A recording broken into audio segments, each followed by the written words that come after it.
अस्सलाम वालेकुम। Asia 41 news के साथ मैं हूं आपकी मेजबान मुतरबा यूसुफ। खबर शामिल करते हैं लोधरा से। हमारे ब्यूरो चीफ शाहिद नुनारी के मुताबिक खवातीन पर जुल्म और तशद्दुद पर फौरी मदद के लिए anti women harassment and violence cell मुतहरिक। Anti women harassment and violence cell का अमला सेल में आने वाली खवातीन और पुकार 15 पर शिकायत मौसूल होने पर बरवक्त कार्रवाई के लिए फील्ड में मौजूद खवातीन किसी भी मुश्किल में पुकार 15 पर या एंटी वुमेन हरासमेंट सेल में दरख्वास्त देकर मदद हासिल कर सकती हैं।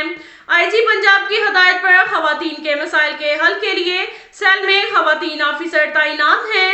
एंटी वुमेन हरासमेंट सेल ने जनवरी में 30 दरख्वास्तों पर खवातीन के मसाइल को हल किया। वुमेन सेल में खानदानी मसाइल को मुसालहती कमेटी के जरिए सुलझाया जाता है। मुसालहती तरीकाकार के तहत वुमेन सेल का मकसद घरों को जोड़ना है, ना कि तोड़ना। दादरसी मरकज से खानदानी मसाइल बेहतरीन काउंसलिंग के तहत हल हो रहे हैं। अब तक के लिए इतना ही काफी है। मिलते हैं अगले बुलेटिन में, हमारे साथ रहिएगा।